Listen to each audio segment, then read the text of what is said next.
face next? Yeah, I still definitely think that within the 125 division, I'm still eligible for that title shot relatively soon. I know I need to earn it and fight 1 or 2 more times, but improve myself. But that's ultimately the goal. So whoever's going to get me up to that next level to eventually fight for the title. Obviously, things didn't go your way in your last fight. Obviously, you're fighting at flyweight. How did you feel at that weight, and is that somewhere that you're going to stay now?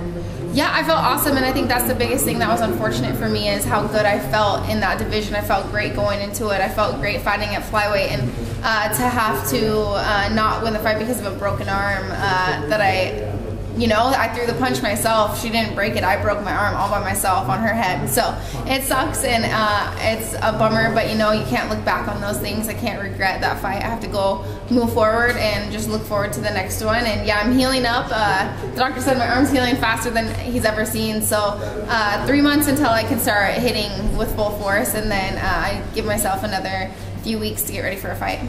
Paige, I know in the past you said perhaps one day you'd like to work with the WWE. What have you made of Ronda Rousey's run in the WWE so far? Unfortunately, I haven't been able to see it. I've been so busy traveling, but I think it's amazing. It's just another platform for us UFC fighters to make a name for ourselves. And I know Ronda's going to do awesome at it, and she's going to make a name for herself in the WWE. And that's something, I'm a fighter first and foremost, but if that opportunity ever came knocking, I'm not one to turn opportunities down. So I think it's an amazing organization, and I would definitely love to work with them. What's the reaction been to you getting engaged from your fan base? Has anyone tried talking you out of it? Yeah, I would say I definitely had my poor fiance. Everyone hates him a tiny bit, but he's an awesome fighter. I can't wait for him to make his run in the UFC, and it's gonna come very, very soon. So he's a national level champion wrestler. So I'm excited to see his future, and I think he'll get some more fans once they are able to see him perform. I know you've been here with your mum this week. What was her reaction when you told her about it? She was so excited. Yeah, and it's awesome. I get to bring my mom here. She's never been to London, and this is my first time here as well, so it's really exciting to get to show her around. And it's awesome that the UFC gives us these opportunities to see. I've never been to this country, so it's been really cool, and I get to share it with my parents. You have a book coming out as well. Can you tell us a little bit more about that? I do, yeah. I have a book coming out next month, so April 10th is when it gets released, and I'm really excited because it's kind of a tell-all, and I'm not allowed to talk about exactly what's in the book now, but people are going to be shocked, and it's definitely going to be something that people are going to either really love me or really hate me after they read it. So I'm nervous, but I'm also really excited. I feel like the UFC gave me this platform where I get to share my story, and I think it's really going to change a lot of lives. Paige, you talked about just then saying about people will love it, people will hate it. You've spoken in the past about suffering at the hands of bullies.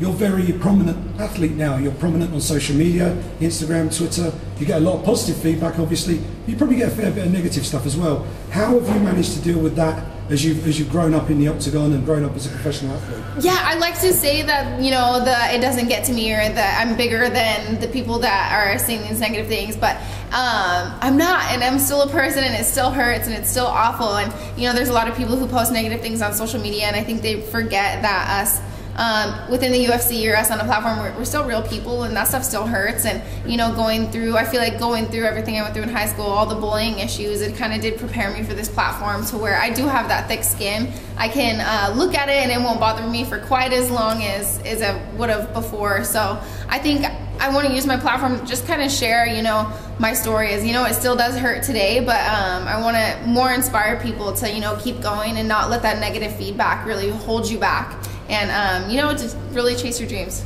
It looks like Valentina Shevchenko will get the next shot at the women's flyweight title. What's your prediction for that fight?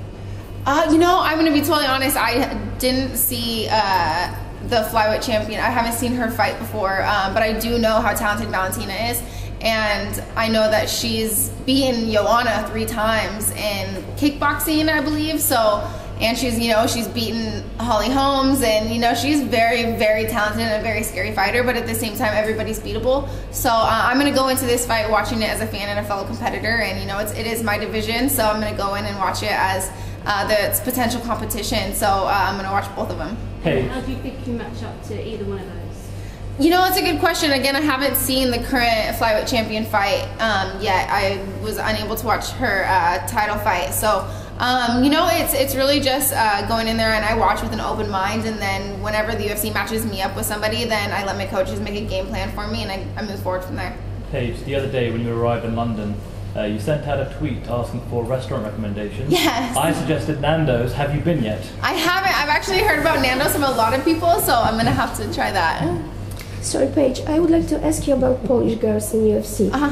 One of the fans asked you today about the rematch between Joanna Jedrzeczyk and Rose Namajunas. You pick Rose. Could you please tell us why? Yeah, you know, honestly, going into that, I feel like watching Rose go into that, my thing is I feel like she had Joanna beat mentally. You know, Joanna, I mean, it's just what I saw from the outside is Joanna is used to seeing a reaction from the people she fought, and she didn't get a single reaction out of Rose, and Rose just seemed so mentally strong going into it. In the fight game, it is very, very mental, and Rose just mentally was not shaken at all. So, I mean, honestly, if you go skill for skill on any given night, if they fought 10 times, I would say it's 5 and 5 for the winner. So it really could go either way.